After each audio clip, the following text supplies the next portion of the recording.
kita akan bahas sedikit tentang bioenergetikanya. Oke.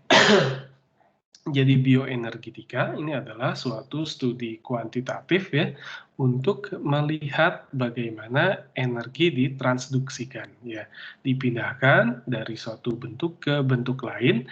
Nah, akan tetapi karena ini bioenergetika, maka yang difokuskan adalah hanya yang terjadi pada proses berlangsungnya sel.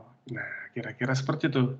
Dan fungsi dari proses kimia yang mendasari perpindahan tadi. Nah, kalau kita lihat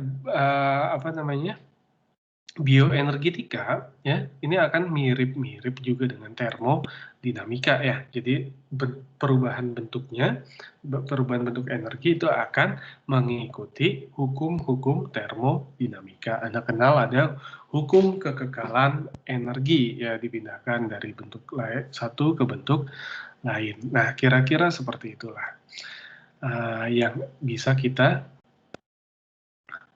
pahami dari konsep yang namanya bioenergetika. Oke, sekarang kita review sejenak yang namanya konsep di dalam termodinamika.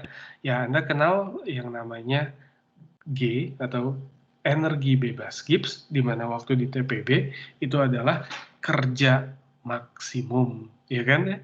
Amount of energy capable of doing work, kerja maksimum untuk melakukan kerja during a reaction at a constant temperature and pressure, ya, pada suatu reaksi dengan temperatur dan tekanan tetap.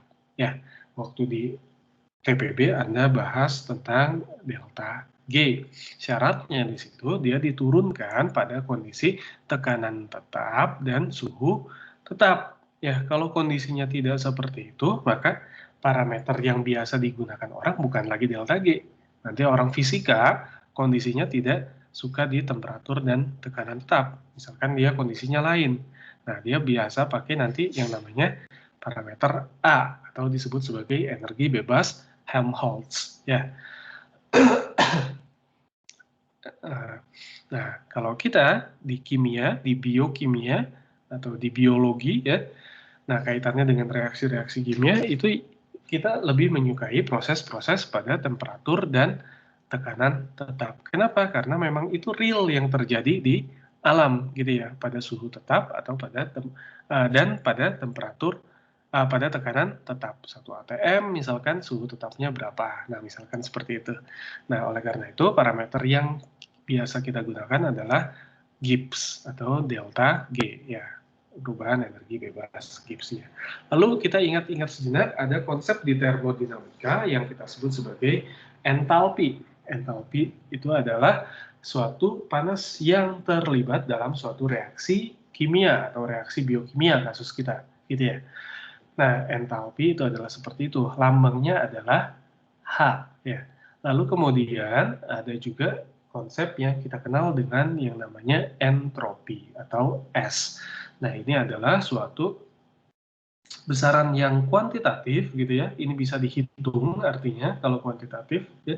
Quantitative expression, besaran kuantitatif untuk melihat randomness or disorder ya, ketidakteraturan dari suatu sistem. Kita sudah pernah belajar tentang entropi waktu di TPB. Maka kita bisa gabungkan ya, rumusan konsep-konsep ini dia dihubungkan dalam satu persamaan yang kita cukup kenal bersama, yaitu delta G sama dengan delta H minus T kali delta S. Anda bisa bayangkan reaksi yang disukai umumnya adalah reaksi yang eksoterm gitu ya, artinya dia punya delta H negatif, dan reaksi yang melibatkan kenaikan entropi itu disukai ya. Waktu di awal kita pernah bahas ketika air membentuk struktur kuadrat, entropinya turun, dia nggak suka, maka secara otomatis dia akan berusaha menaikkan entropinya gitu ya. Kalau entropinya naik, ini adalah derajat ketidakteraturan. Semakin tidak teratur, semakin besar nilainya, maka entropi naik di sini dilambangkan dengan delta S bernilai positif. lihat minus T kali delta S ya. Kalau di sininya negatif, di sininya positif, ya kan? Maka nilai delta G-nya kita akan dapatkan negatif. Anda kenal bersama bahwa ketika delta G negatif, maka itu mencirikan reaksi yang berlangsung secara spontan. Sampai sini paham ya? Nah, kalau delta G-nya positif, maka reaksinya tidak berlangsung spontan. Kalau delta G-nya sama dengan 0, maka prosesnya seperti apa? Prosesnya berlangsung dalam keadaan setimbang. Ya, pada saat itu dia sedang berada dalam titik kesetimbangannya. Nah, kita bisa perhatikan nanti. Jadi nilai kespontanan reaksi itu dipengaruhi oleh entalpi. Tidak hanya dipengaruhi oleh entalpi, dia juga dipengaruhi oleh faktor entropi, gitu ya. Kalau perubahan entropinya negatif, lihat delta H-nya eksoterm, mungkin nggak delta G-nya negatif?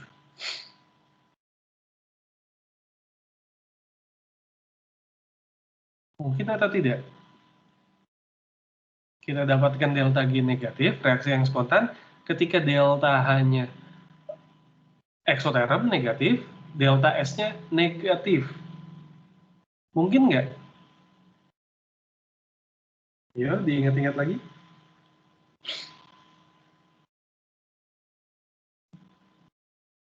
Tes, halo? Mungkin, Pak. Mungkin. Syaratnya apa? Ada Delta, yang Apa? delta H-nya lebih negatif dibanding entropinya. Delta H-nya, oke. Tapi kita bisa simpulkan secara umum. Ya, ada reaksi lain yang delta S-nya lebih naik. pada apa, sorry? Ada reaksi lain yang delta S-nya lebih positif. Enggak, bukan seperti itu. Delta G negatif bisa kita capai kalau delta H-nya negatif, nah, delta S-nya negatif. Nah, lihat, yang penting sisi di sini tidak kalah dengan sisi yang di sini, ya. Karena delta S-nya negatif, dia akan menyebabkan sisi sini jadi positif, gitu kan ya? Ini negatif. Nah, ditambah positif, maka negatifnya harus lebih besar. Caranya gimana? Nah, tadi udah sempat ada yang hampir benar, gitu ya. Deltanya harus lebih negatif. Ya, caranya seperti apa? Caranya adalah lihat dari suhunya. Nah, untuk reaksi dengan delta S positif, delta H negatif, reaksinya bisa berlangsung spontan kalau suhunya rendah atau suhunya tinggi. Rendah, Pak. Rendah, Pak. Nah, syaratnya kalau suhunya di sini berlangsung pada keadaan suhu rendah. Kalau suhunya tinggi, maka nanti ini akan kesalip ya, negatif di sini akan kesalip oleh sisi positif yang di sini. Ya. Nah, jadi seperti itu. Kalau delta H-nya positif, delta S-nya negatif, mungkin nggak terjadi spontan? Berapa? Delta H-nya positif, delta S-nya negatif. Mungkin nggak reaksinya berlangsung secara spontan? Enggak, Pak. Enggak, Pak. Ditungguin sampai hampir kiamat juga nggak akan terjadi secara spontan ya. Kenapa? Karena di sini positif, di sininya negatif, mau T-nya rendah, T-nya tinggi, dia akan selalu menghasilkan delta G positif, maka dia tidak pernah akan berlangsung secara spontan. Kalau delta H-nya positif, delta S-nya positif, mungkin nggak dia berlangsung spontan? Mungkin. Ya, delta H-nya positif, delta S-nya positif, mungkin dia berlangsung spontan. Syaratnya semakin tinggi temperatur, maka kecenderungan reaksi tersebut untuk berlangsung spontan akan semakin besar, ya, semakin tinggi. Jadi kira-kira seperti itu ya konsep dari delta G-nya. Nah, sekarang kita lihat. Nah, sel itu membutuhkan sumber energi. Ya, kita bicara tentang energi. Nah, sel itu sifatnya adalah isotermal, ya. Akan sangat seram ketika sel sifatnya tidak isotermal, gitu ya.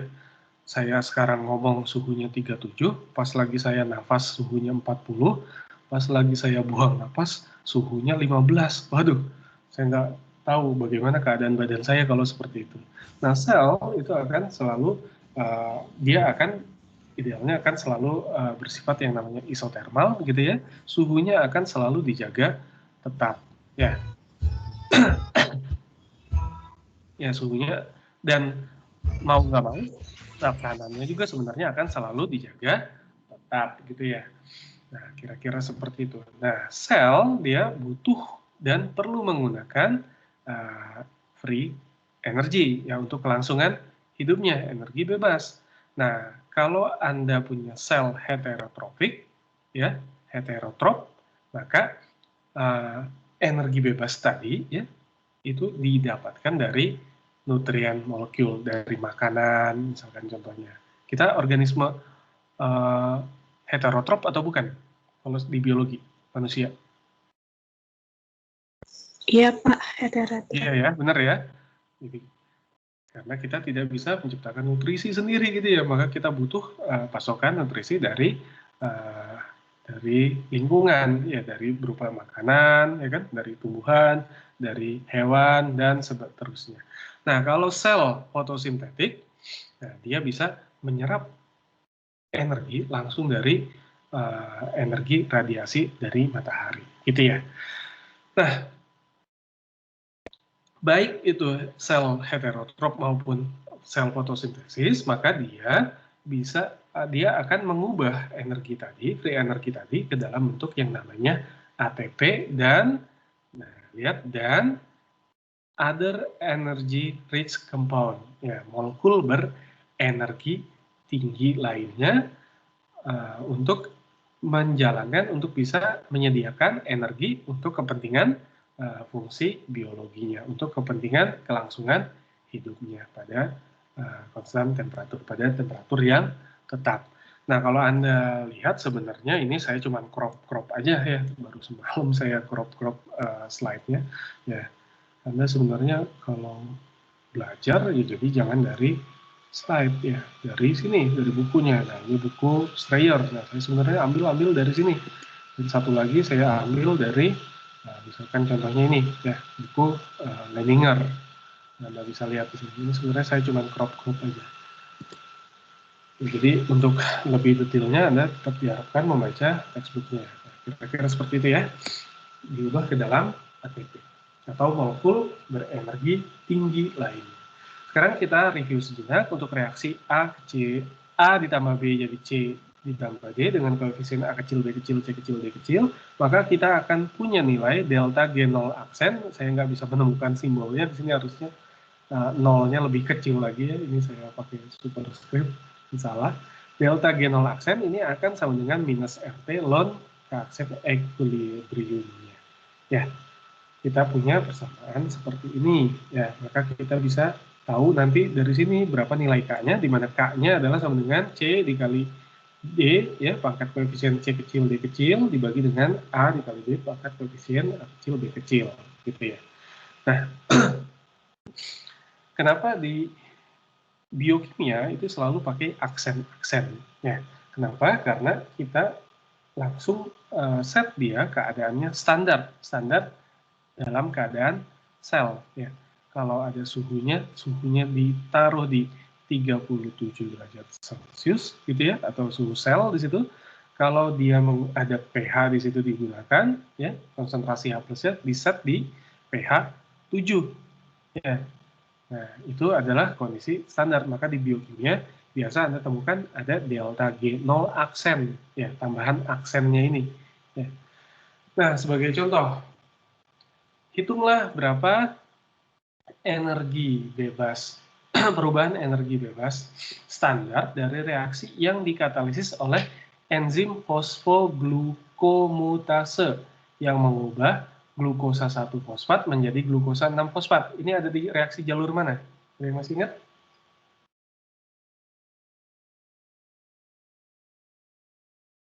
Ada yang masih ingat? Di glikolisis, Pak. Di mana? Di jalur glikolisis ada nggak ini?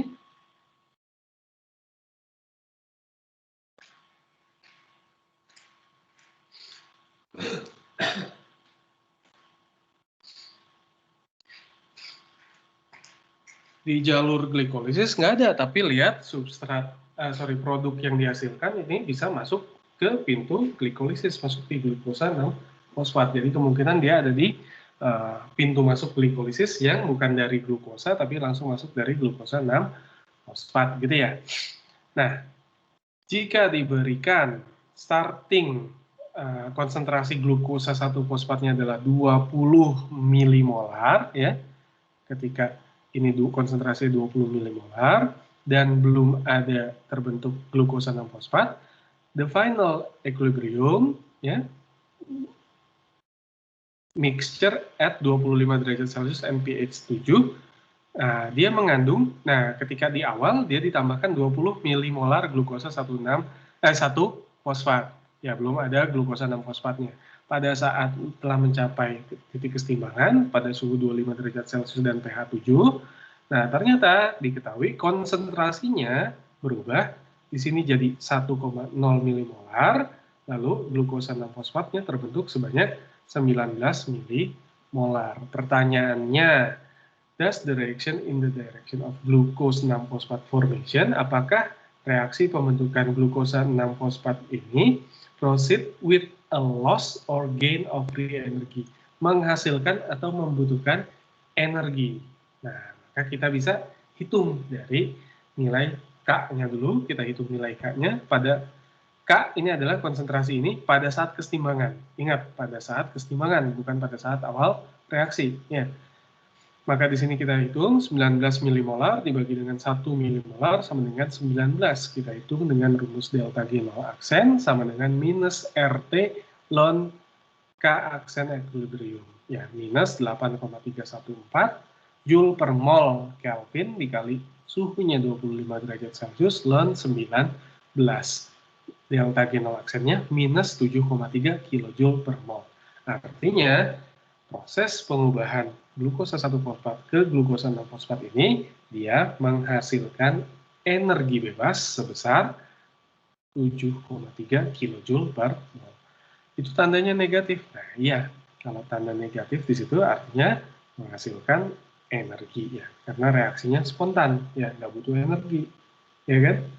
Delta G negatif itu reaksi spontan, kan gitu. Oke, sampai sini nggak ada pertanyaan harusnya, ya, simple. Nah, dari konsep tadi kita bisa lihat sebenarnya nanti ini adalah berbagai jenis reaksi kimia yang terjadi di sel, ya, dan nilai delta G0 aksennya. Anda bisa lihat ada reaksi hidrolisis, ada reaksi penata ulangan, ya, ada reaksi eliminasi air. Ya, ini reaksi-reaksi ini kita sudah kenal semua, ya. Reaksi hidrolisis, nanti ada ATP menjadi ADP. Reaksinya menghasilkan energi sebesar 30,5 kilojoule per mol. Ya. ATP ketika dia dihidrolisis menjadi AMP ditambah PPI, gitu ya, maka ini lebih gede lagi, minus 45. PPI dihidrolisis jadi lepas 1-fosfatnya, gitu ya, ini ada 19,2 kilojoule per mol yang dihasilkan. Nah, terus UDP glukos dihidrolisis jadi UMP, jadi ditambah glukosa 1-fosfat minus 43 kilojoule per mol. Ester, ya, glutamin jadi glutamat, ya kan?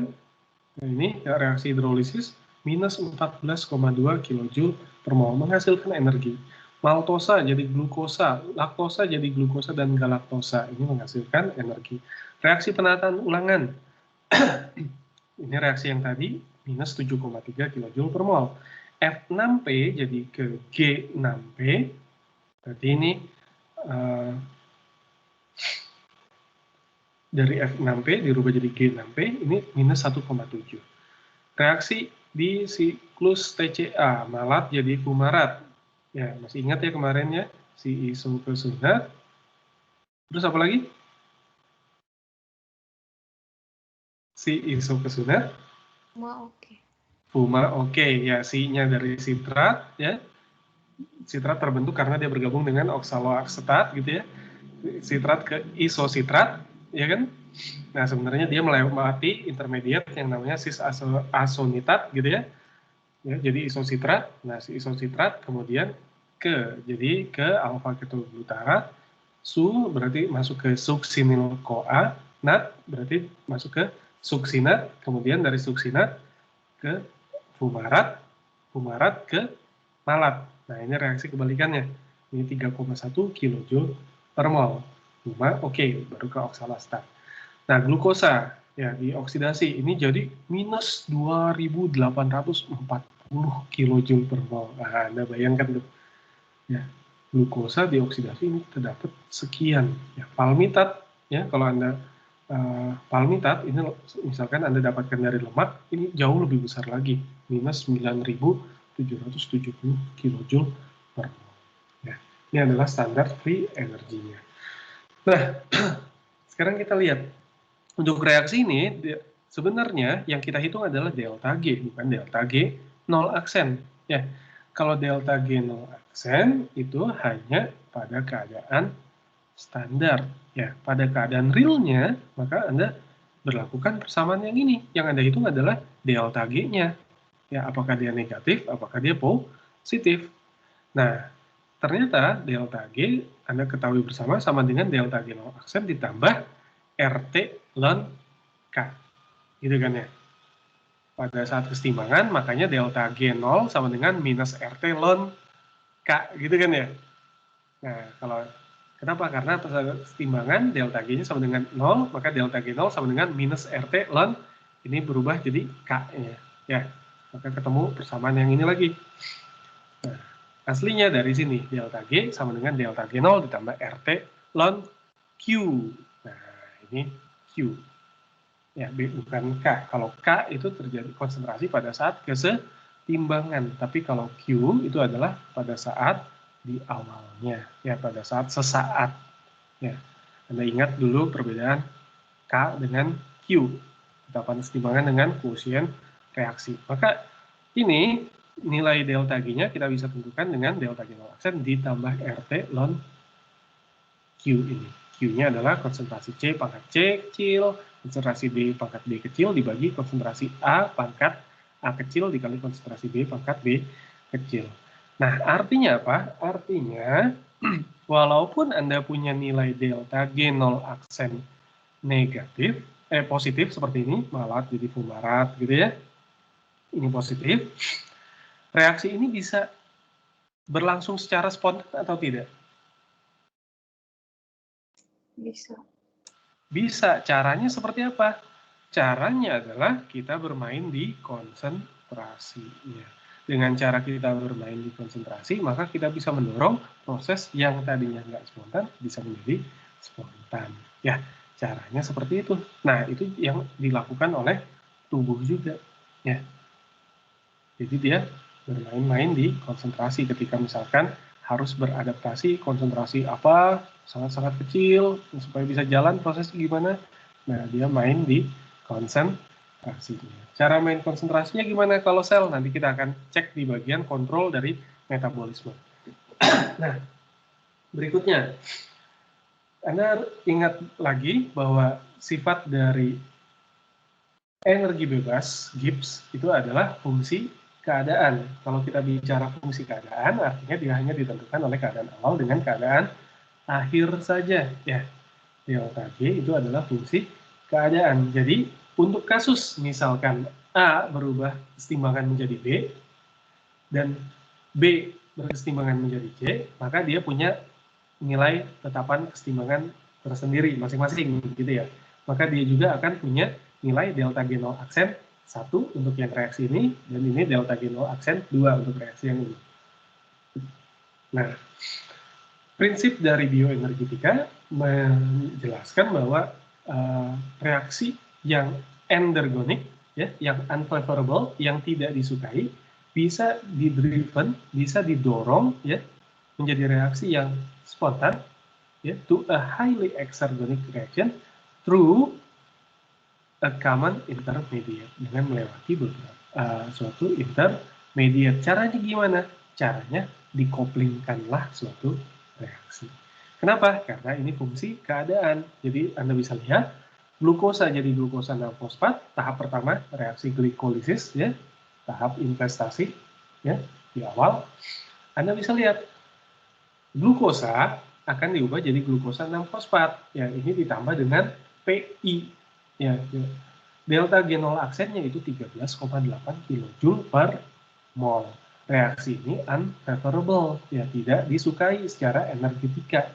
Ya, cenderung tidak spontan. Ya. Nah, caranya gimana untuk spontan? Nah, kalau main ngatur di konsentrasi ini sel agak terbatas juga karena dia punya limit konsentrasi, istilahnya basal konsentrasi basal gitu ya, basal concentration gitu ya. Nah, oleh karena itu yang dilakukan adalah decoupling reaksinya, ya, decouple, digabungkan. Nah, pakai prinsip ini, A ditambah B, B ditambah B berubah menjadi C.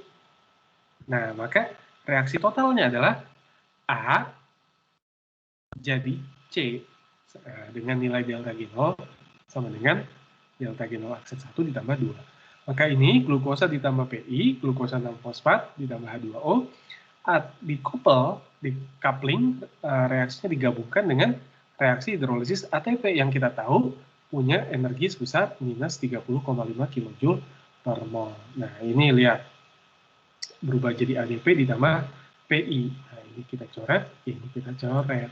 Ya, berarti PI di situ adalah berupa intermediate-nya. Ya. Nah, reaksi totalnya adalah glukosa ditambah dengan ATP menjadi ADP ditambah glukosa 6-fosfat. Kalau ini sekarang kita hitung, maka nilai delta G0 aksen totalnya adalah sama dengan penjumlahan dari reaksi 1 dan 2-nya. 13,8 positif ditambah minus 30,5. Berarti berapa tuh hasilnya? Hasilnya adalah bisa kehalangan layarnya bentar.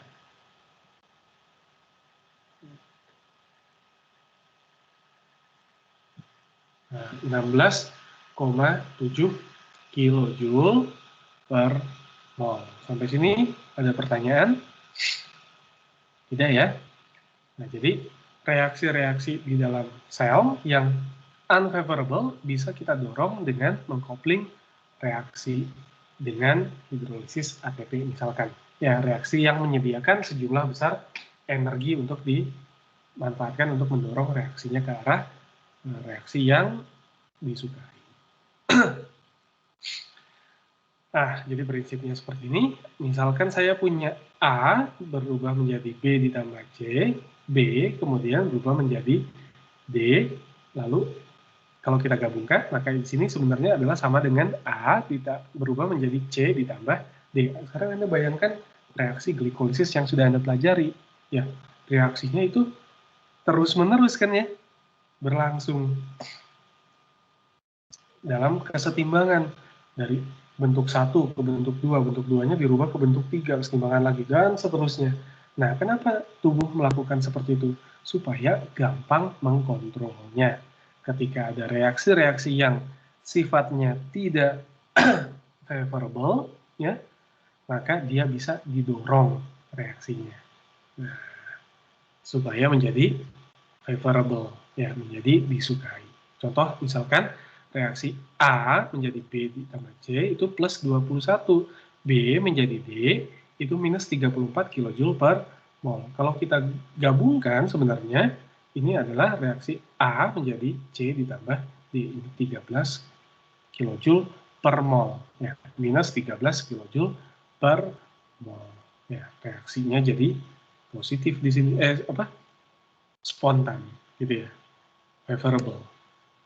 Kalau spontan sebenarnya kita harus hitung nilai delta G-nya langsung gitu ya. Nah, jadi kita sudah tahu peran ATP di sini, dia adalah fungsinya untuk menyediakan energi ya di dalam sel untuk kelangsungan hidup ya. Nanti dia bisa juga digunakan untuk mendorong reaksi ke arah reaksi yang spontan ya. Kalau kita lihat di sini, ini salah. The free energy change for ATP hydrolysis is minus. The free energy is not.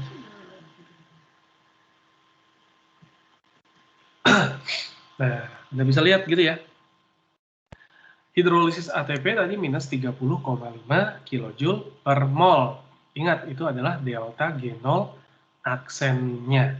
Ya, lagi-lagi kalau kita pengen tahu berapa sih sebenarnya energi yang disediakan oleh hidrolisis ATP, maka kita harus hitung dari delta G-nya sebenarnya.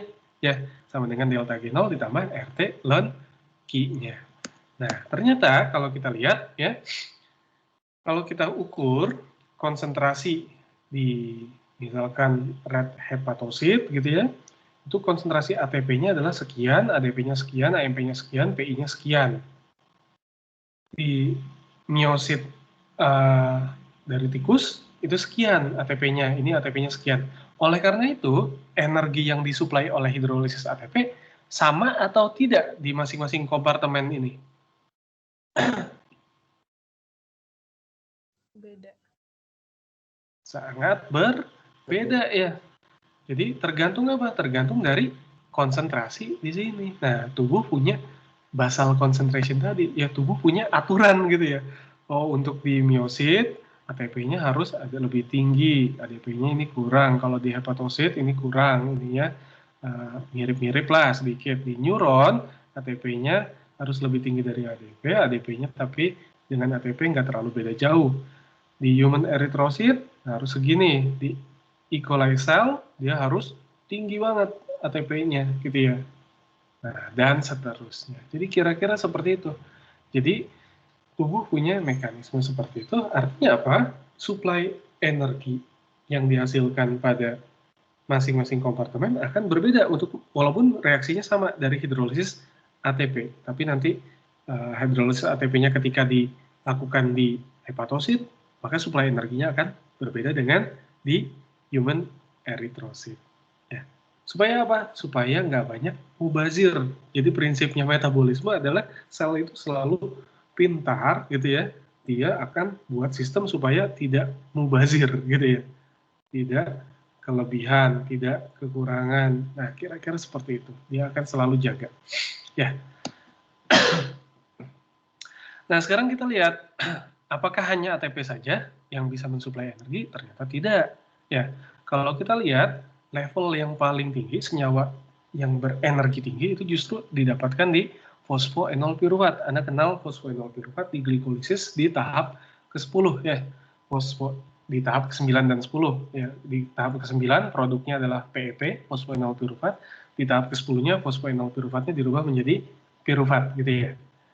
Nah, fosfoenol piruvat ini adalah molekul berenergi tinggi ya. Hidrolisis PEP ya, maka dia akan menghasilkan energi sebanyak minus 61,9 kJ per mol. Ya. ATP tadi 30,5 ya, lagi-lagi tergantung tepatnya. G6P 13,8. Gliserol 3 fosfat. Nah, artinya apa? Ternyata yang memiliki sifat molekul berenergi tinggi itu biasanya adalah senyawa-senyawa yang mengandung fosfat. Ya.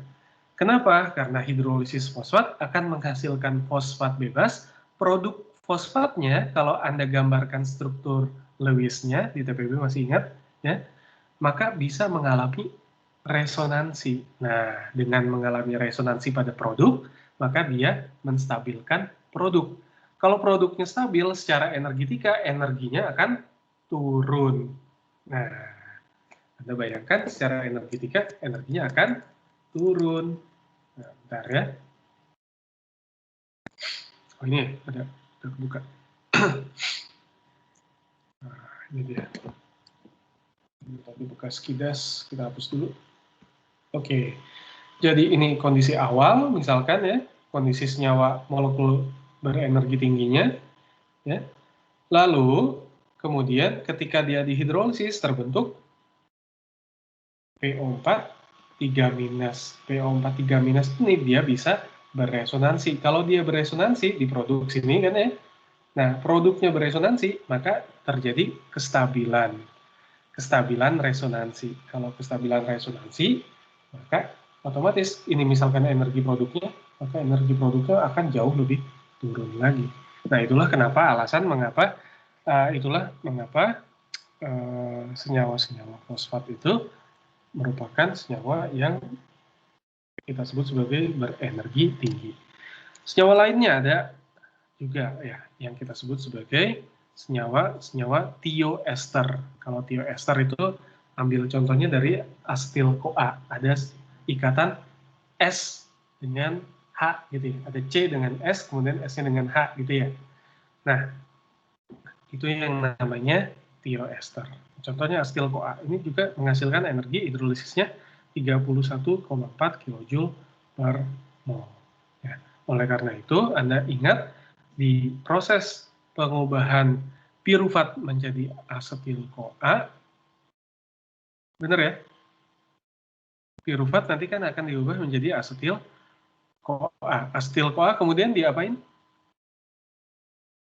Masuk siklus Krebs, Pak. Masuk ke siklus sitrat. Lihat ini energinya, pirufat diubah ke asetil-CoA, lihat asetil-CoA hidrolisisnya 31,4, makanya di situ terlibat ATP ya pada proses pengubahan pirufat ke asetil-CoA.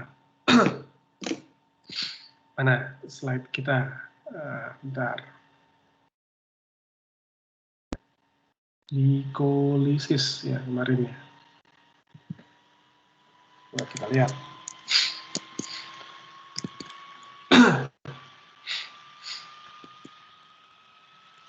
Nanti Anda sambil iseng, sambil cari-cari tuh. Katanya stabilisasi fosfat masuk ke stabilisasi resonansi dari PO43- seperti apa? Nah, nanti Anda cek resonansi dari ion fosfat. Ya. Lihat di sini piruvatnya mana? Ada nggak di sini?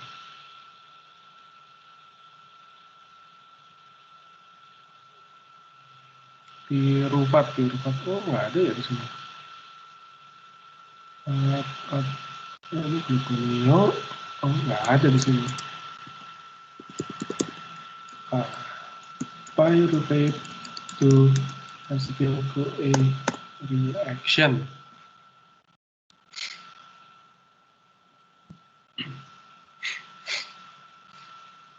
Lihat di sini, ya, piruvat. Nah, di sini ada asetil-CoA, ya, reaksi di sini piruvat pembuatan ini. Nah, dia akan dimasukkan ke elektron yang dilepaskan akan ditangkap ke NAD+, jadi NADH di sini ya. Di sini ada tambahan NADH. Ini reaksinya. Nah, Anda bisa lihat. Nah, ini membentuk senyawa asetil-CoA. Delta G0 aksennya reaksi ini minus 33,4. Hidrolisis di sini ya itu 30, kilojoule ya. Karena dia senyawa ester, tioester. Ya. Jadi ada C dengan S, nah, dengan C di sini. Nah, ini.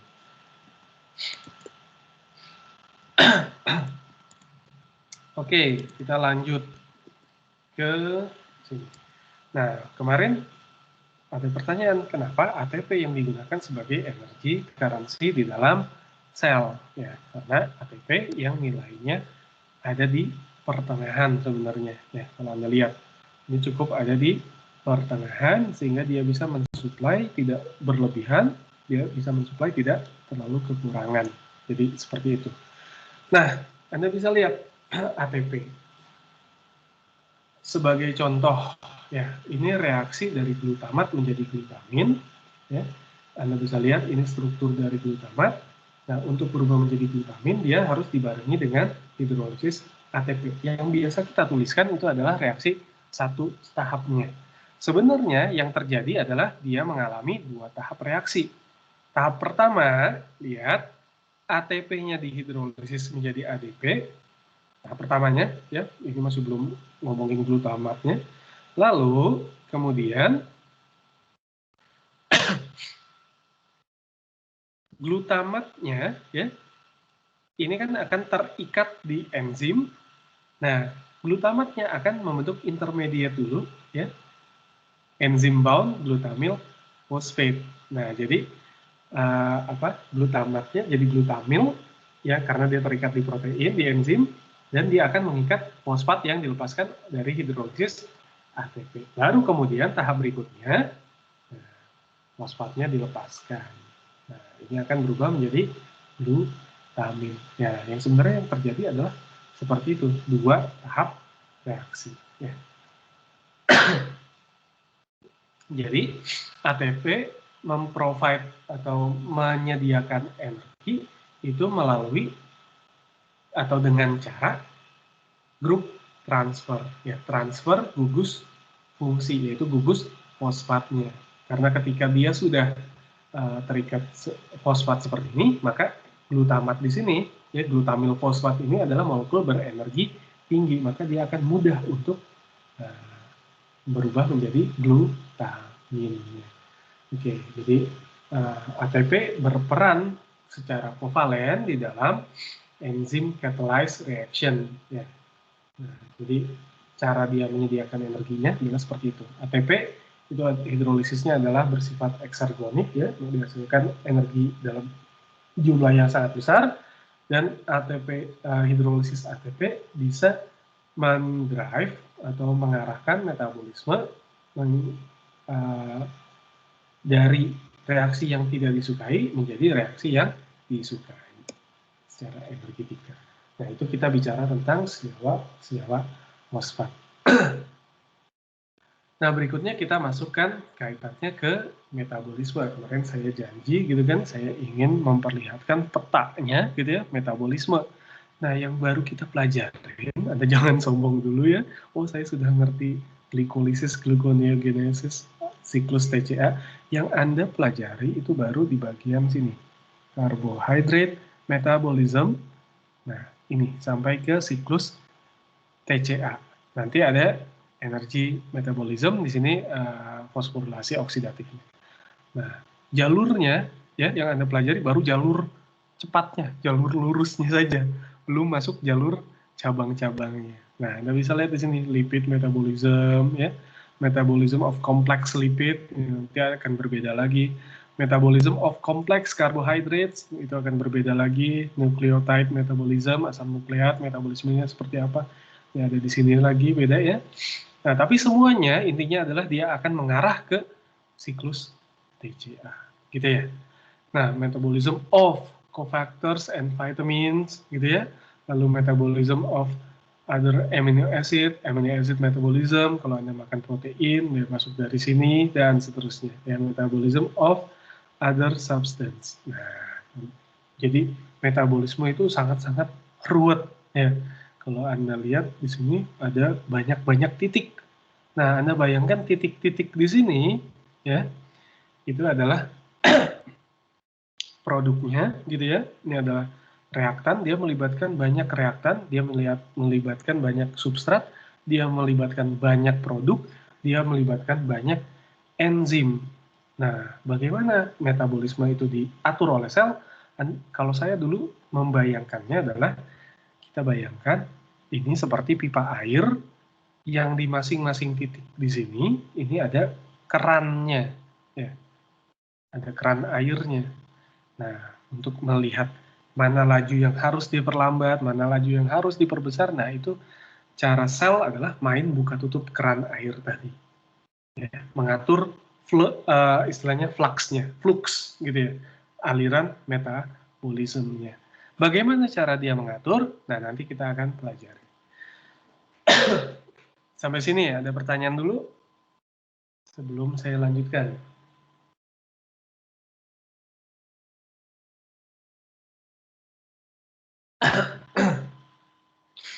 Ada pertanyaan dulu sampai sini? Tidak ada ya? Oke, masih paham.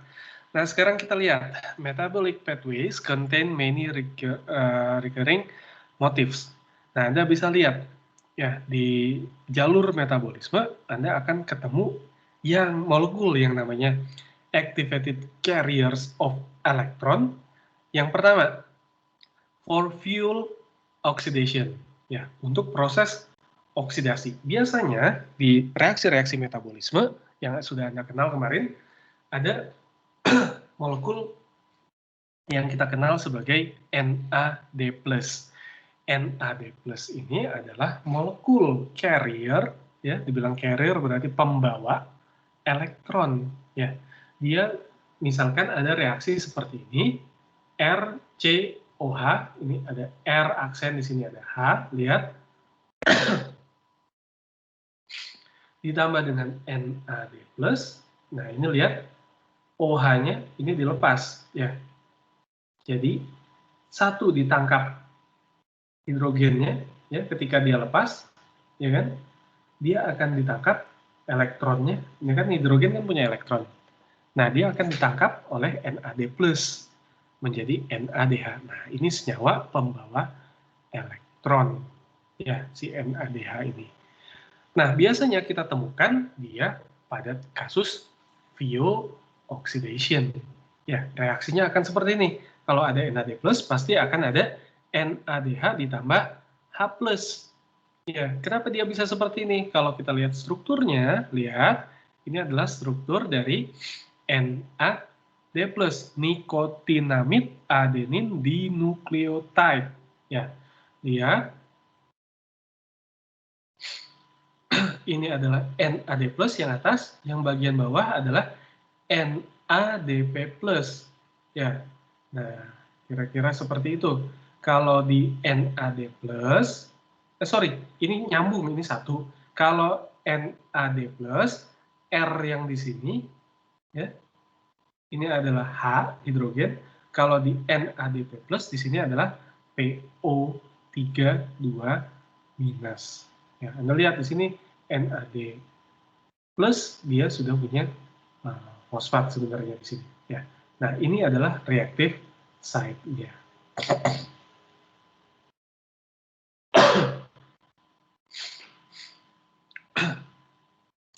Lihat di sini ada muatan N yang positif di sini, makanya dia nanti punya, dia akan bisa mengikat H hidrogen gitu ya. Nah, ini jadi NADH. Ini kita temukan pada kasus VO oxidation. Ya, kalau Anda buka di Leininger itu akan dijelaskan secara detail untuk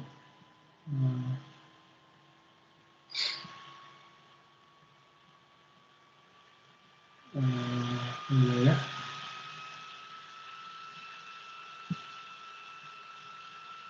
Oke, kalau Leininger dia adanya di Strayer, salah ya.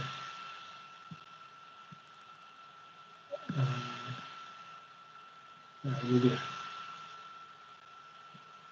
NAD+.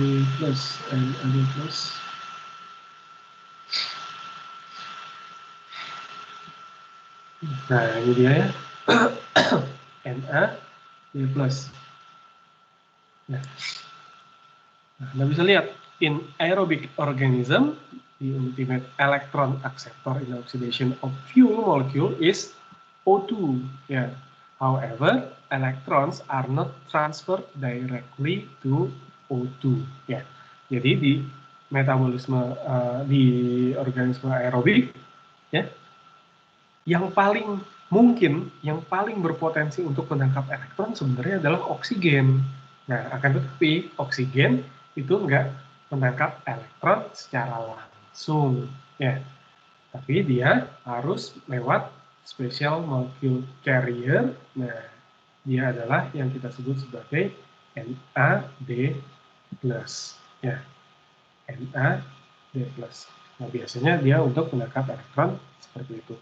Lihat di sini, in the oxidation of a substrate, the nicotinamide ring of NAD+ accepts a hydrogen ion, menerima satu ion hidrogen, and 2 electron, which are equivalent to a hydride ion. Ya, hidrida. The reduced form is called NADH. Nah, jadi seperti itu ya reaksinya. Oke, ini biasa terjadi pada fuel oxidation. Ya, Anda akan kenal reaksi seperti ini, dia akan menangkap elektron, ya, lalu dia akan melepaskan H+ juga. Ya, tadi ya, accept a hydrogen ion and 2 electrons, ya, which are equivalent to H-. Ya. Ion H- itu sebenarnya adalah, nah ini, Ada 2 elektronnya. Kalau Anda gambarkan struktur Lewis dari H minus, ya, hidrogen nomor atomnya 1, elektronnya 1, protonnya 1, gitu kan? H minus, elektronnya berarti 2. Nah, jadi ketika dia nangkap di sini, sebenarnya ini ekuivalen dengan 2 elektron. Oke, kita lanjut. Nah, activated carriers of electrons for fuel oxidation. Yang pertama, NAD+. Yang kedua, bisa juga dalam bentuk FAD. Nah, kemarin kita koreksi ya, yang video YouTube yang kemarin kita saksikan, kita koreksi, yang orang India itu, dia bilang FADH saja, gitu ya. Padahal bentuknya adalah FADH2. Ya, ada reaksi seperti ini, misalkan ini dibuat rangkap, ya. Nah, ini biasanya butuh FAD ya untuk menangkap elektronnya. Lihat di sini H, ini H. Nah, ini jadi FADH2 ditangkap 2 elektron. Nah, dia menangkap 2 proton, 2 ion hidrogen. Ya, kalau reaksi dengan FAD. Ini strukturnya, kenapa dia bisa menangkap?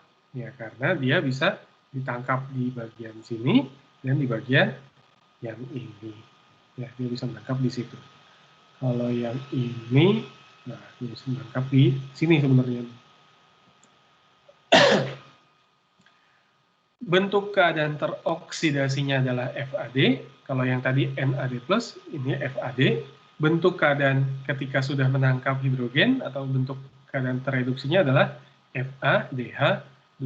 Lihat sisi bagian sininya. Kita ambil bagian sininya saja. Nah, ini FAD, ini FADH2. Harus ditambah dengan 2H+, ditambah dengan 2 elektron. Oke, jadi seperti itu.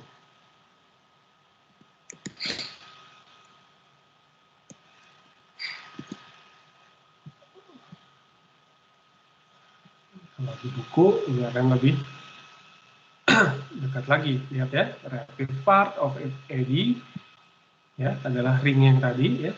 Dia adalah turunan dari vitamin riboflavin. Ya, kebanyakan senyawa-senyawa activated carrier seperti itu merupakan turunan dari suatu vitamin. Ya, FAD like NAD+ can accept 2 electron. Tadi kita sudah lihat ya. Dia menangkap 2 proton, ya 2H+. Kalau tadi menangkap 1 H-, gitu kan? Kalau yang NAD+.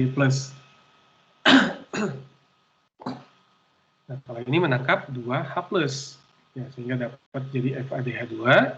Nah, lihat, can accept 2 electrons. In doing so, FAD unlike, nah, tapi berbeda.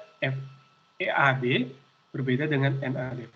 Kalau NAD+ tadi menghasilkan, menangkap 1 proton, melepaskan 1 proton, kalau ini membutuhkan 2 proton, takes up 2 protons. Ya, di sini.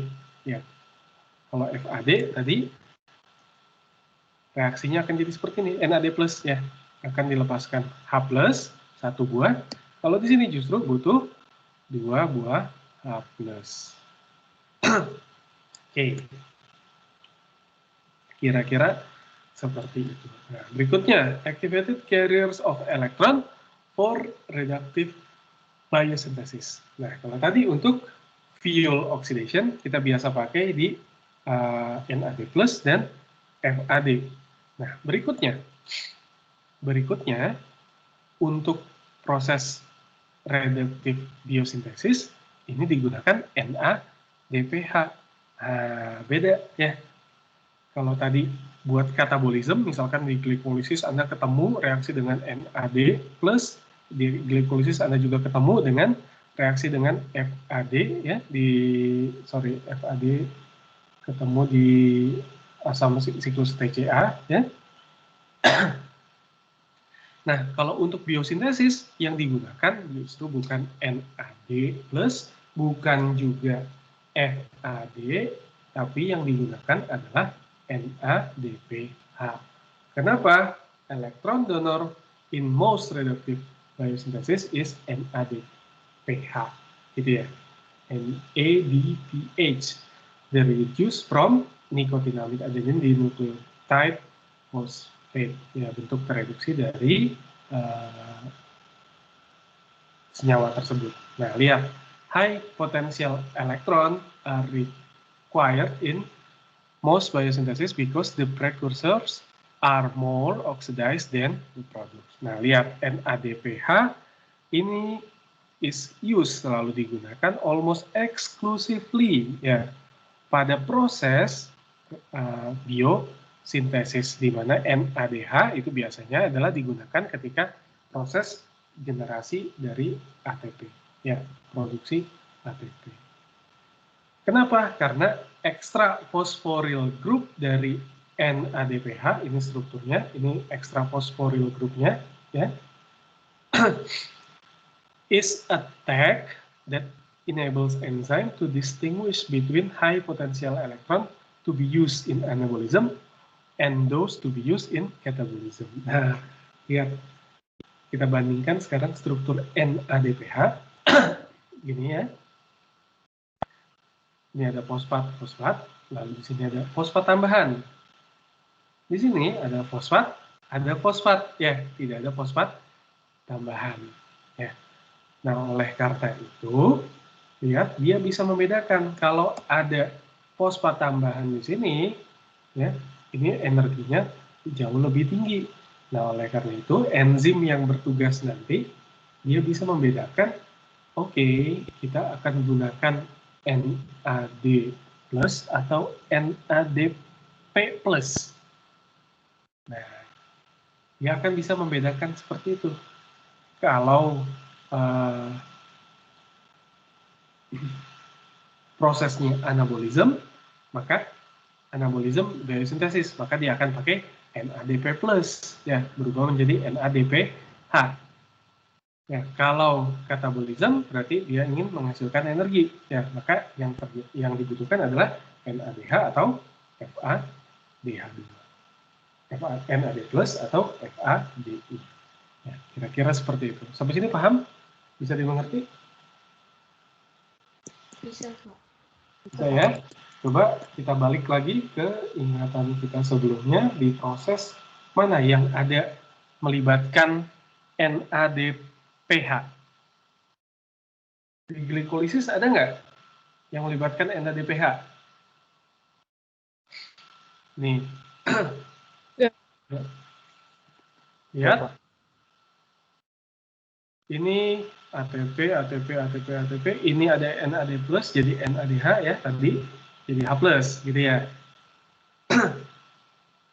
Kenapa? Karena gliserol D3 fosfat ingin berubah ke 1,3 bisfosfogliserat, ya, butuh melepaskan satu ion hidrida, ya, yang setara dengan 2 elektron, ya, akan melepas juga satu H+ di sini. Lalu berikutnya di sini ADP nggak ada, ya, di glikolisis nggak ada. Di siklus TCA ada nggak NADPH terlibat?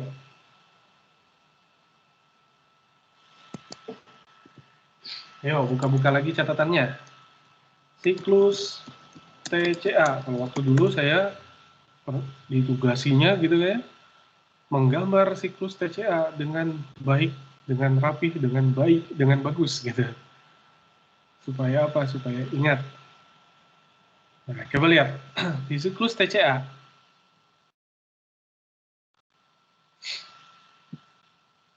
Ini kecil banget. Mana gambar yang besar ya?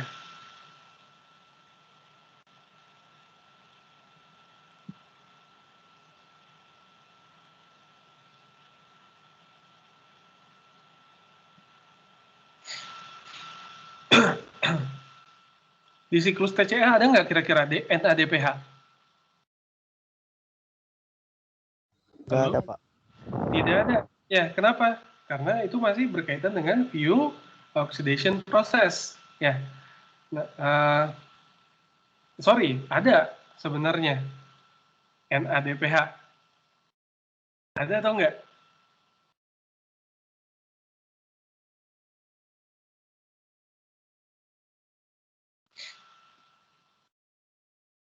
Ada atau tidak? Ayo.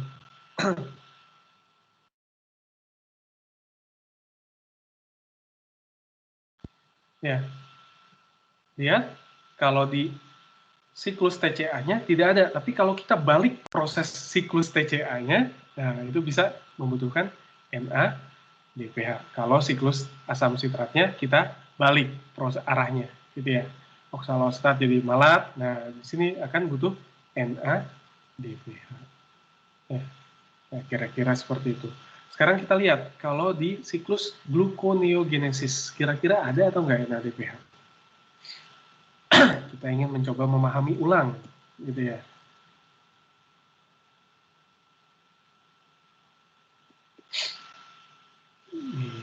Reaksi gluconeogenesis. Nah, karena reaksinya mirip-mirip di sini, ya, nggak akan ada NADPH. Nah, nanti ketika Anda melihat reaksi reduksi, ya, maka di situ akan butuh yang namanya NADPH. Oke, kita lanjutkan. Nah, semoga paham di sini. Lalu, biasanya di jalur metabolisme itu juga melibatkan yang namanya an activated carrier of two carbon fragments. Misalkan contoh, coenzim A. Ya, ini adalah another central molecule, ya, molekul yang pusat gitu ya di pusat di proses metabolisme. Nah, is a carrier, pembawa gugus asil derived from, yang merupakan turunan dari vitamin pantotenat. Ya. Nah, jadi kalau kita lihat, ini adalah asil CoA, ini adalah asetil CoA. Kalau asil di sininya H. Ya, kalau di sininya CH3, maka di sini asetil CoA. CH3COS CoA. Koenzim A. Koenzim A-nya nanti struktur yang besar gitu ya. Nah, asetil CoA dihidrolisis akan menjadi asetat ditambah koenzim A ditambah H plus delta G0 aksennya minus 31,4 kJ per mol. Oke. Anda bisa lihat hasil grupnya terikat dengan ikatan thioester gitu ya. Ini hasil grupnya, ini namanya ikatan thioester di sini. Nah, CoA-nya adalah acetyl unit, gitu ya. Nah, Anda bisa pahami tadi saya bilang ya, many activated carriers are derived from vitamins. Ya. Nah, ini contoh vitamin-vitamin yang tidak berperan sebagai koenzim, ya. Non coenzyme vitamin A, C, D, E, K. Ya. Nah, yang biasa berperan sebagai koenzim itu biasanya adalah dari golongan vitamin B. Ya. Nah, ini yang berperan sebagai koenzim. Vitamin B5 pantotenat. Anda lihat di sini. Nah, ini strukturnya. Nah, ini adalah gugus koenzim A di sini. Nah, itu dihasilkan dari merupakan turunan dari vitamin B5 di sini. Ada vitamin B2, riboflavin. Ya, ini. Ini mirip dengan struktur siapa? Kalau Anda ingat.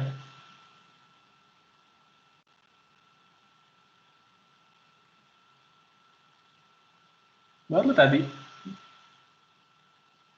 Dengan elektron akseptor siapa namanya?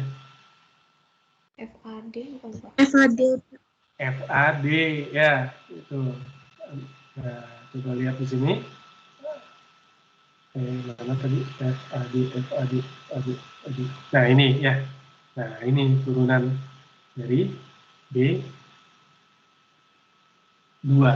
ya, riboflavin. B3, niacin. Ini mirip dengan yang mana? Dengan NAD-nya. Nah, turunan dari NADH, NAD+. Nah, ini gugus niacinnya. Ya. Nah, jadi oleh karena itu sangatlah penting bagi kita untuk memperoleh vitamin dengan Cukup. Ya, karena nanti ketika kekurangan defisiensi vitamin tertentu, maka efeknya adalah menjadi timbul penyakit tertentu gitu ya. Kenapa bisa timbul penyakit seperti itu? Ya karena vitamin ini dibutuhkan untuk membangun struktur kerangka dari apa namanya, activated carriers of electrons tadi ya, molekul carrier, molekul pembawa elektron di sini. Nah ini Anda bisa lihat kerangkanya semua dari vitamin ya. Vitamin A nanti berpengaruh ke mata, Anda sudah tahu lah. Vitamin C ini sifatnya antioksidan ya, nanti pengaruhnya seperti ini dan seterusnya, Anda sudah tahu lah. Oke, sampai sini dulu ada pertanyaan sebelum saya lanjut. Masih ada berapa slide lagi ya? Oh, masih ada 10 slides lagi. Sampai sini ada pertanyaan dulu. Saya mau bertanya, Pak. Oke, saya jawab kalau saya bisa jawab. Baik, Pak. Kenapa banyak dari molekul-molekul tersebut mengandungnya basa adenosin, Pak? Kenapa tidak yang lain? Mengapa dari molekul-molekul tersebut mengandung basa adenosin? Sebenarnya kalau Anda lihat ya,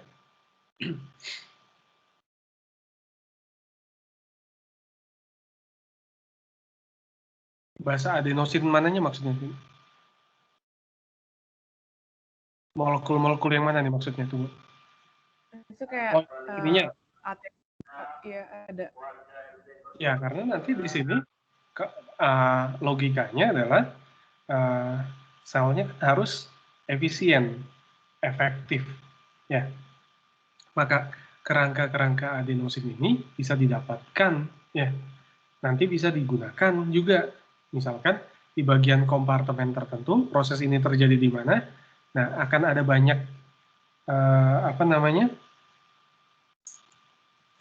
Misalkan kayak ATP aja, misalkan seperti ini. Nah,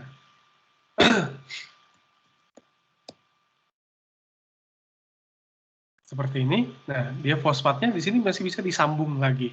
Ya, maka ini bisa didapatkan dari makanan dan dia nggak terlalu banyak terlibat di proses metabolisme.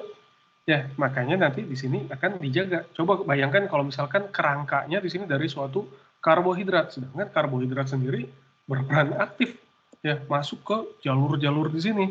Maka kita harus maka sel pasti akan mengambil kerangka yang nggak jarang digunakan, bukan jarang digunakan sebenarnya, yang nggak masuk ke metabolisme utama seperti ini. Ya kalau ambil kerangkanya lemak ya pasti nanti akan dioksidasi lemaknya, jatuh ke sini, ya nanti akan semakin sedikit jumlahnya. Sedangkan ini konsentrasinya harus tetap dijaga, harus ada, ya supaya prosesnya tetap berlangsung. Maka harus ambil dari sumber yang lain, ya misalkan di bagian nukleotide metabolismenya. Jadi kira-kira seperti itu jawaban pastinya sebenarnya saya kurang paham gitu ya. Tapi kira-kira adalah seperti itu. Nanti tinggal dilihat prosesnya terjadi di kompartemen sel bagian mana, ya nanti yang ada di sana akan dimanfaatkan semaksimal mungkin. Ya, otomatis yang dimanfaatkan bukan berupa intermediate yang sering digunakan, misalkan kayak oksaloastat kerangkanya, ya itu ada di siklus TCA pasti digunakan sana sini, nggak mungkin kita pakai.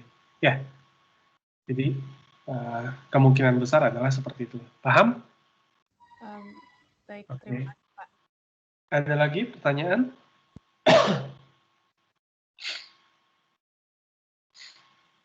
Pak ingin bertanya. Ya. Jadi kan kalau tadi berarti NADH itu dia mengikatnya satu elektron gitu kan Pak? Membawa carrier satu. NADH 2 ya? 2. Oh iya 2 elektron ya. Dia melepaskan satu buah H+, gitu ya. Dia menangkap satu buah proton, tapi lihat proton yang di sini ini yang jadi H+. Saya perjelas ya. Nah, supaya paham. Anda lihat di sini, ini proton yang jadi H+. Kenapa? Karena di sini O dengan H gitu ya. Ini putus ikatannya, ini jadi rangkap. Ini akan jadi H+, H+ yang sini kan.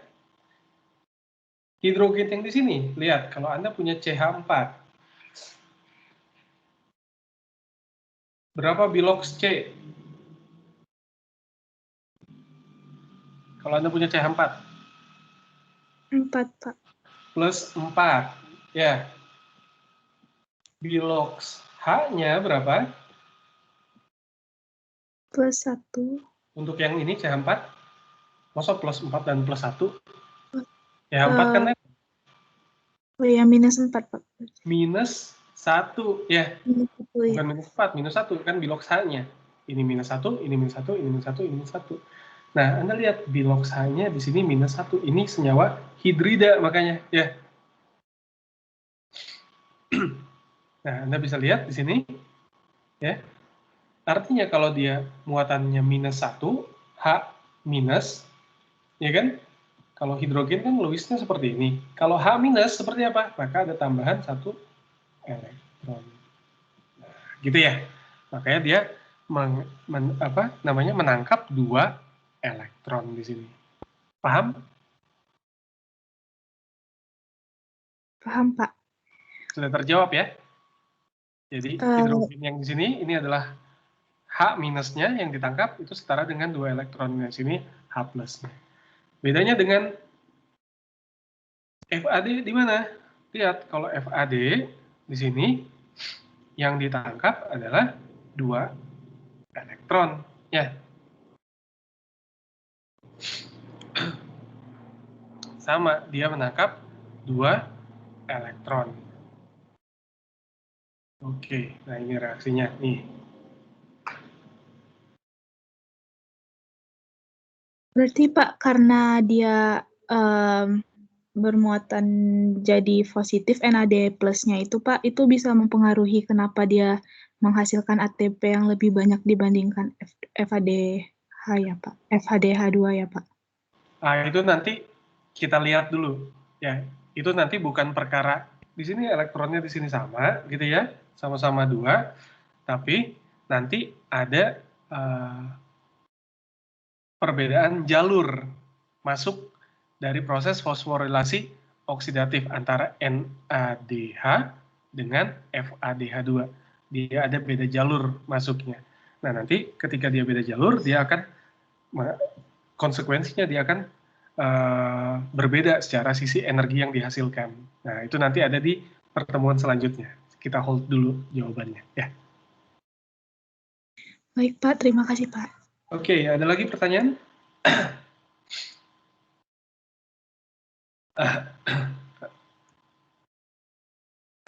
Oke, kalau nggak ada pertanyaan, saya lanjutkan lagi. Masih ada sekitar 20 menit lagi. Jangan lupa untuk isi presensinya di Akademik IPB ACD bagi yang belum ya. Nah, kalau kita lihat, sebenarnya jenis-jenis reaksi metabolisme itu bisa kita bagi, bisa kita klasifikasikan menjadi beberapa jenis reaksi berikut, gitu ya. Ada reaksi oksidasi reduksi, ada reaksi ligasi yang membutuhkan ATP cleavage, ya, pemutusan ATP atau hidrolisis ATP. Ada reaksi isomerisasi, ya. Ada reaksi group transfer, ya, transfer of a functional group from one molecule to another. Lalu ada reaksi hidrolisis, lalu ada reaksi pemutusan atau penambahan gugus fungsi. Ya, sebenarnya reaksinya adalah seperti ini, yang terlibat gitu ya. Nah, ini sebenarnya juga kan mirip-mirip dengan klasifikasi enzim menurut EC number gitu ya, menurut enzim commission ya. Ya, akan mirip-mirip juga, ada oksidoreduktase, makanya enzim yang terlibat nanti ada oksidoreduktase, isomerase, nanti ada enzim hidrolase dan seterusnya. Ya. Ada kinase dan seterusnya. Oke, sekarang kita lihat teliti satu persatu reaksinya. Anda lihat oksidoreduktase ya. Reaksi redoks ya, reaksi oksidasi reduksi ini adalah komponen yang sangat penting di dalam banyak jalur metabolisme ya. Nah, biasanya useful energy is often derived from the oxidation of carbon compound. Nah, Ini slides-nya nggak akan saya bagikan dulu karena masih saya edit dulu ya. Nah, jadi Anda bisa lihat, biasanya useful energy is often derived, dihasilkan energi yang dihasilkan dari oksidasi senyawa karbon. Misalkan contohnya, suksinat menjadi fumarat. Ya, suksinat menjadi fumarat. Ya, tahap regenerasi di siklus TCA. Berarti tahap keberapa tuh? 5 ya. Bener nggak? Reaksi keberapa nih? Kelima bukan? Atau ke-6?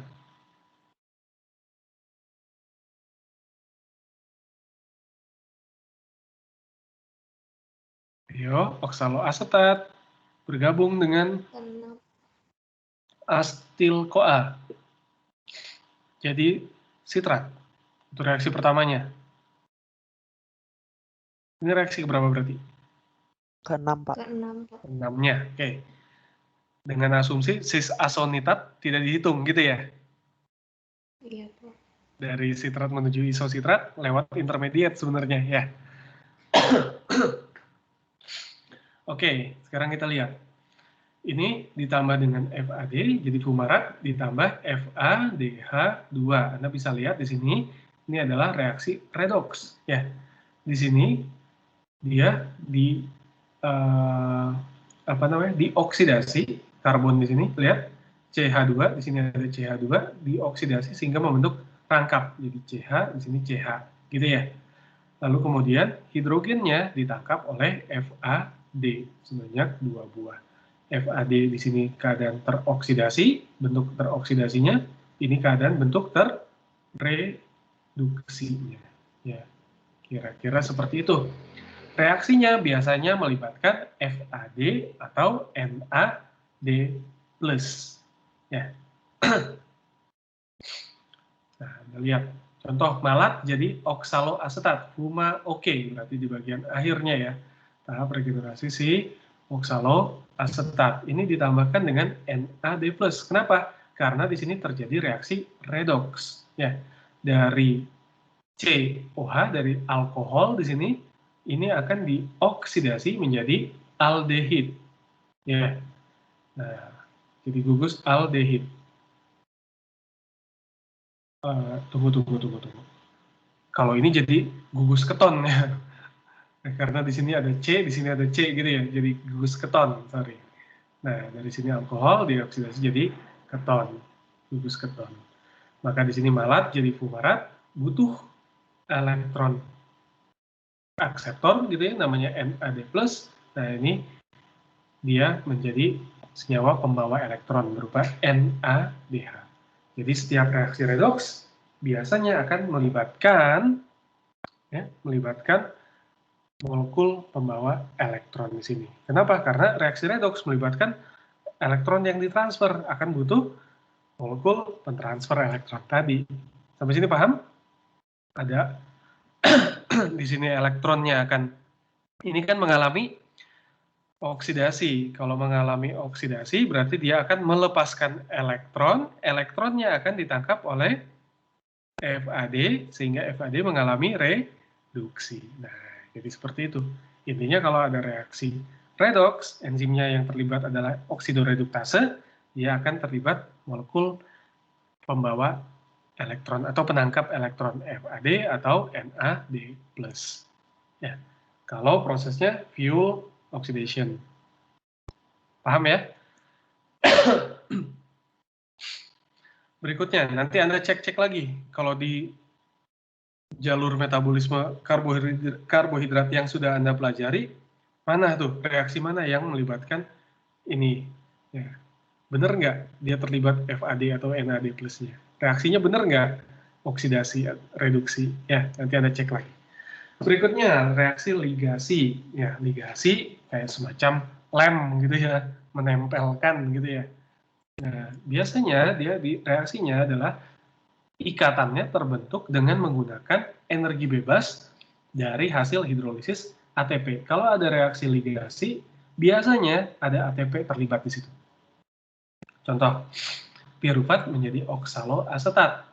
Ya, pirufat diubah menjadi oksaloasetat.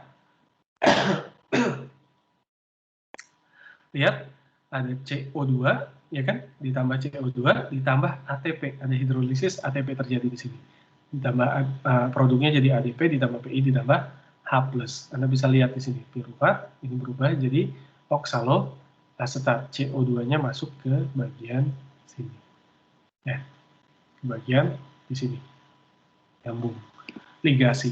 Biasanya ikatan ini ya bisa terbentuk ketika dikopling reaksinya dengan ATP.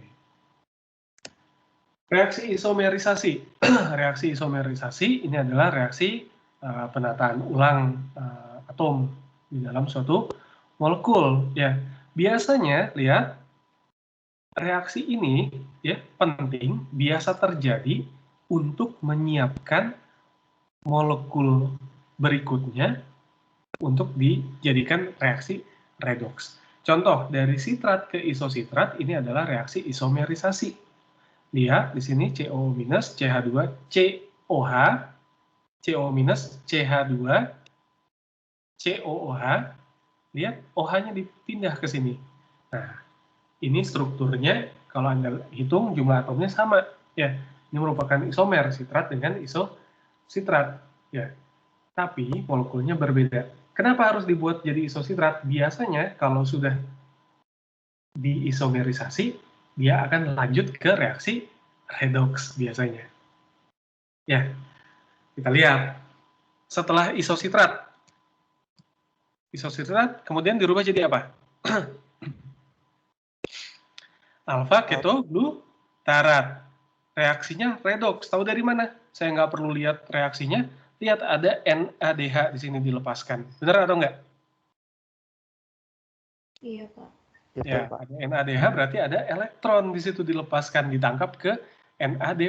Nah, berarti reaksi isomerisasi biasanya ini adalah preparasi awal untuk menyiapkan reaksi redoks. Ya. Contoh reaksi isomerisasi lainnya di mana? Di glikolisis ada? Ada. Kita coba cek. Nah, jadi cara belajarnya gitu, kita syarat gitu ya. Nanti memahaminya akan lebih mudah. Mana reaksi glikolisis? Lihat, isomerase. Lihat ya, ini isomerase. Maka tahap berikutnya adalah, mudah-mudahan benar. Oh, masih belum kalau yang di sini. Dari isomerase masih di-prepare lagi, ya. Jadi ke sini. Nah, tahap berikutnya adalah aldolase. Ini masih belum. Coba kita lihat. Nah, ini isomerase. Kalau ini kan masih harus diputuskan, ya beda kasus. DHAP diubah jadi G3P di tahap glikolisis. Mudah-mudahan benar. Setelah ini harusnya adalah redoks. Kita cek ya. Tapi setelah ini rasanya tambah satu lagi fosfatnya. Nah, lihat. Isomerase diubah jadi isomernya untuk menyiapkan proses reaksi redoks berikutnya. Lihat, berikutnya G3P akan diubah menjadi 1,3 bisfosfogliserat dengan bantuan fosfat anorganik. Lihat, ada NAD+ terlibat di sini. Ya. Gliseraldehid 3 fosfat dehidrogenase. Nah, dehidrogenase berarti itu adalah enzim jenis oksidoreduktase. Sampai sini paham ya? Bisa memahami? Bisa, Pak. Oke. Oh, group transfer reaction. Nah, ini kelebihan. Nah. Bisa hapus dulu.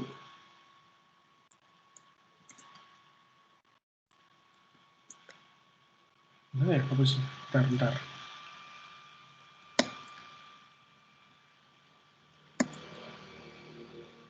Bentar lah.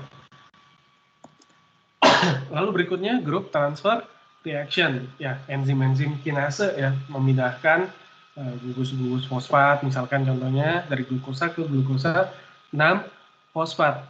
Nah, group transfer reaction play a variety of roles.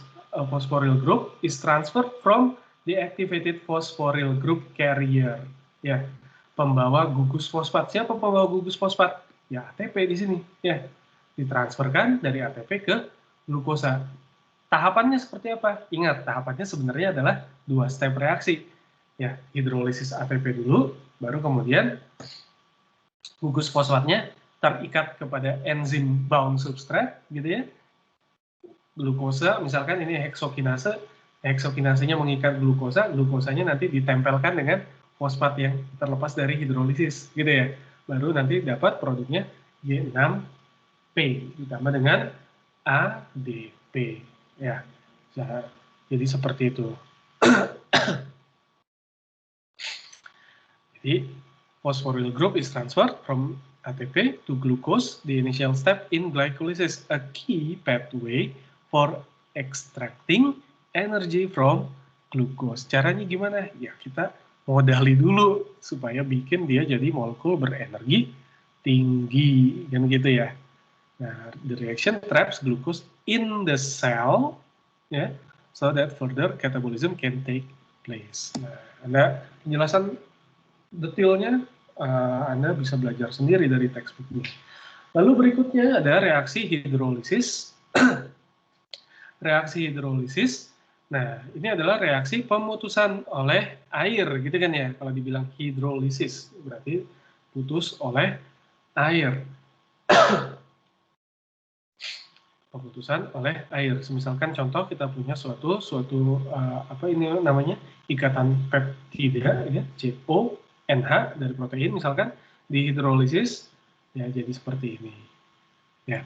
Nah, biasanya hydrolysis a common means employed to break down large molecules, either to facilitate, apakah itu untuk memfasilitasi proses metabolisme lebih lanjut, ya, atau untuk reuse of some component for biosynthetic purposes, ya, atau untuk proses apa namanya, penggunaan ulangnya, gitu ya, untuk proses biosintesisnya. Nah, ini biasanya reaksi-reaksi hidrolisis ini banyak kita temukan di, nah ini tadi breakdown large molecule. Anda makan nasi mengandung karbohidrat, ya karbohidratnya nanti dipecah-pecah dulu. Enzimnya biasanya adalah enzim hidrolase. Anda makan protein, proteinnya nanti dipecah-pecah dulu. Enzimnya itu adalah hidrolase atau biasa disebut sebagai misalkan protease, segala macamnya, ya, dan seterusnya. Ya, biasanya itu ada di situ. Lalu berikutnya ada juga reaksi penambahan atau pengurangan atau removal atau penghilangan suatu gugus fungsi, ya. Gugus fungsi dapat ditambahkan to a double bonds to form single bonds, or remove atau dihilangkan from single bonds to form double bonds. Jadi prinsipnya seperti itu. Contoh tadi di reaksi glikolisis F1,6 BP dari glukosa ke glukosa 6 fosfat, glukosa 6 fosfat ke fruktosa 6 fosfat, fruktosa 6 fosfat ke F16 bis fosfat, ya. Nah, dari sini kemudian dipecah jadi dihidroksiaseton fosfat, ini reaksi keempat gitu kan ya di glikolisis, ditambah glyceraldehyde 3 fosfat, biasa ditulis GAP, kalau saya biasanya G3P, gitu ya. Bebas mana saja. Nah, Anda lihat di sini. Gugus fungsi, nah intinya adalah kita ingin menambahkan gugus fungsi, ya, gugus fungsi fosfat di sini udah ada, ya. Di sini ada ini, lalu ini pengen kita buat OH di sini jadi aldehid. Di sini ketonnya sudah ada, fosfatnya sudah ada, OH-nya sudah ada. Nah, caranya gimana? Untuk mengubah ini jadi aldehid, menambah gugus fungsi di sini. Maka caranya adalah kita menambahkan gugus fungsi, ya, dengan cara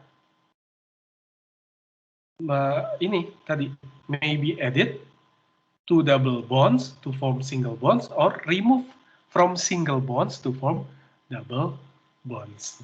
Ya, nah contoh ini dipecah di sini, ya kan? di bagian sini, maka OH-nya dirubah jadi dari single menjadi double bonds. Nah, kira-kira seperti itu. Atau menambahkan gugus fungsi yang lain. Cari nanti ada yang dari rangkap diubah menjadi OH. Ya. Nah, itu salah satu cara untuk memodifikasi gugus fungsi di jalur metabolisme.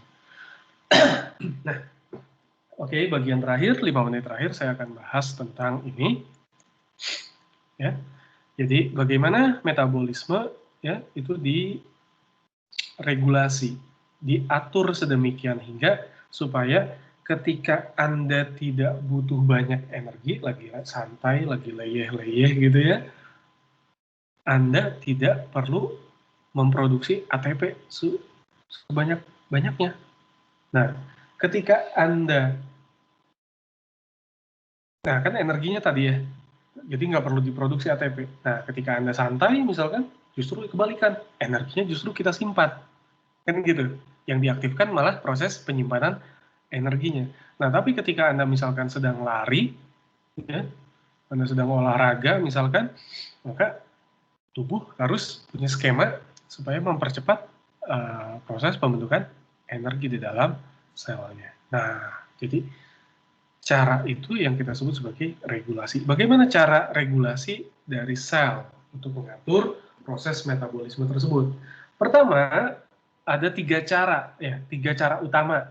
Yang pertama adalah mengontrol jumlah enzimnya.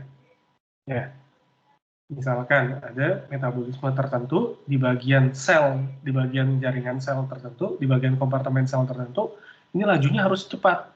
Di kompartemen yang lain, itu harus lambat. Maka caranya gimana? Maka bisa diatur dari sisi jumlah enzimnya. Ya. Nah, sisi jumlah enzimnya ini akan mempengaruhi rate of synthesis and its rate of degradation, akan mempengaruhi laju sintesis dan laju degradasinya, laju anabolisme dan laju katabolismenya. Bagaimana cara sel mengatur level atau jumlah enzimnya? Dia ambilnya dari tahap sebelumnya, ya. Enzim kita tahu di protein, Anda sudah belajar dogma sentral gitu ya, yang dikoreksi. Nah, level of many enzyme is adjusted primarily by a change in the rate of transcription. Jadi proses transkripsinya yang dikendalikan oleh sel. Maka nanti akan mengendalikan jumlah enzimnya juga. Ya. Jadi kita kira-kira seperti itu. Ketika Anda tubuh sedang kelebihan banyak energi, maka akan dipercepat laju untuk menyimpan energinya. Maka enzim yang diperlukan untuk proses biosintesis gitu ya, itu akan dipercepat lajunya, laju transkripsinya dan seterusnya. Yang kedua, metabolisme bisa diatur, bisa dikontrol dari mengontrol catalytic activity-nya. Ya, saya tadi bilang ini sebagai keran-kerannya gitu ya di gambar ini. Nah, Anda bayangkan ada enzimnya. Nah, aktivitas enzimnya yang dikontrol. Caranya gimana? Maka ada banyak cara untuk mengatur aktivitas katalitik dari enzim-enzim yang terlibat.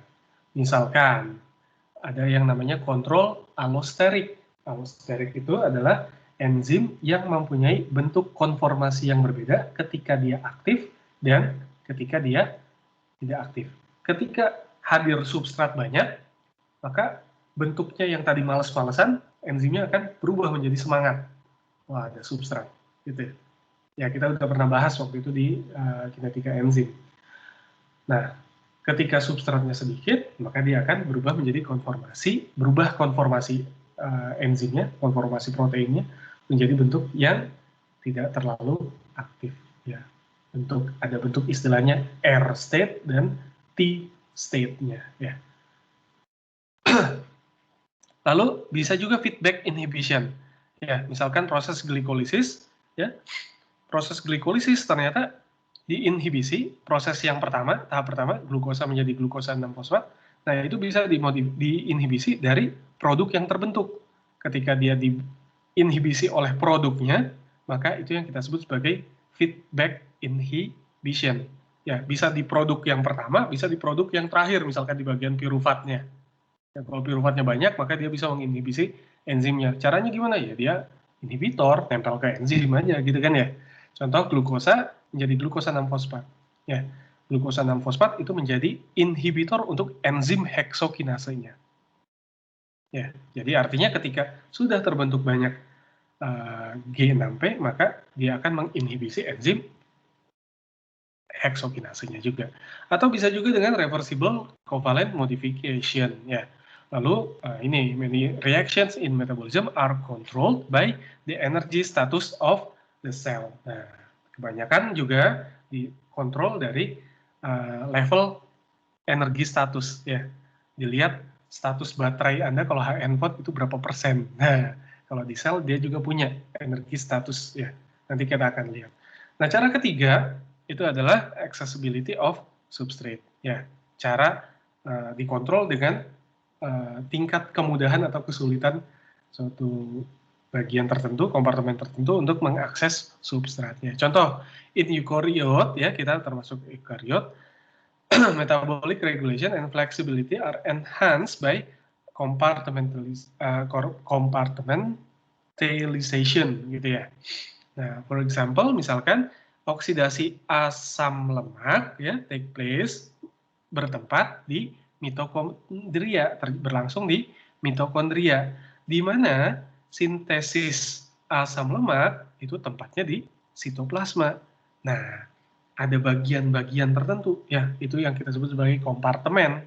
Nah, kompartementalisasi ini ya segregates opposed reaction. Nah, ini bisa mengendalikan metabolisme juga.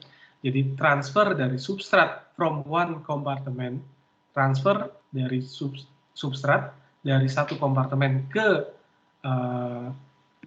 kompartemen lainnya, dia bisa menjadi control point-nya. Ya, jadi kira-kira seperti itu. Jadi ada 3 cara utama metabolisme dikendalikan oleh sel. Ya, diatur dengan level jumlah enzimnya. Yang pertama, yang kedua adalah mengatur aktivitas katalitik dari enzim-enzim yang berperan di sana. Yang ketiga adalah dengan cara akses dari substratnya dengan cara kompartementalisasi tadi ya. Nah, ini yang tadi saya bilang, ada yang namanya energi status ya, energi status. Energi status ini dihitung dari konsentrasi ATP ditambah setengah ADP dibagi dengan konsentrasi ATP ditambah konsentrasi ADP ditambah konsentrasi AMP. Nah, dapat angkanya nanti berkisar antara nilainya dari 0 sampai 1. Nah, ini adalah sensor bagi sel ya untuk mengetahui apakah saya kekurangan energi atau saya kelebihan energi. Ketika dia kelebihan energi, maka ini akan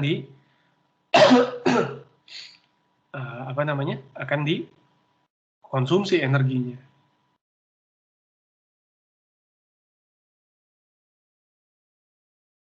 Akan digunakan. Lalu Anda bisa lihat juga di sini relative rate-nya ya. Sorry, maksud saya gini, energi change-nya. Ketika tubuh kelebihan energi, misalkan ada di skala 1 gitu ya. Kalau di skala 0, lihat penggunaan ATP-nya akan diirit-irit gitu ya. Kurang energi kok. Tubuhnya mulai bertambah energinya, nah penggunaan ATP-nya sudah mulai diperbesar. Ini relative rate-nya, laju relatifnya. Lalu kalau sudah sangat kelebihan energi, nah ini penggunaannya akan diperbanyak. Kalau sebaliknya, ketika tubuh kekurangan energi statusnya lowbat gitu ya. Nah, Anda bisa lihat ATP generating pathway-nya lajunya akan jadi seperti ini ya. Kekurangan energi ya jangan membentuk ATP ya. Jangan dibentuk ATP, lajunya harus diturunkan. Kira-kira seperti itu. ATP generating pathway-nya ini adalah ATP utilizing pathway-nya. Kira-kira seperti itu materi yang kita pelajari hari ini, yaitu tentang bioenergetika dan metabolisme. Semoga dengan materi ini bisa meningkatkan pemahaman kepada materi metabolisme sebelumnya yang telah kita pelajari. Sampai sini ada pertanyaan? Waktunya sudah habis. Saya pikir nggak ada pertanyaannya. Nah, untuk kelas 04 ini, kemarin kan tidak ada tes awalnya ya. Nah, tes awalnya akan saya ganti menjadi tugas. Nah, nanti tugasnya saya akan upload di hari Kamis. Nah, nanti dikumpulkan di hari Jumat gitu ya. Nanti Jumat ini kan praktikum lagi ya? Halo? Iya, Pak. Iya, Pak. Nah, Jumat ini praktikum lagi, tetap ada tes awalnya gitu ya. Kira-kira seperti itu. Oke, mohon maaf atas segala kekurangannya. Terima kasih. Assalamualaikum warahmatullahi wabarakatuh. Selamat siang, selamat beraktivitas kembali. Waalaikumsalam.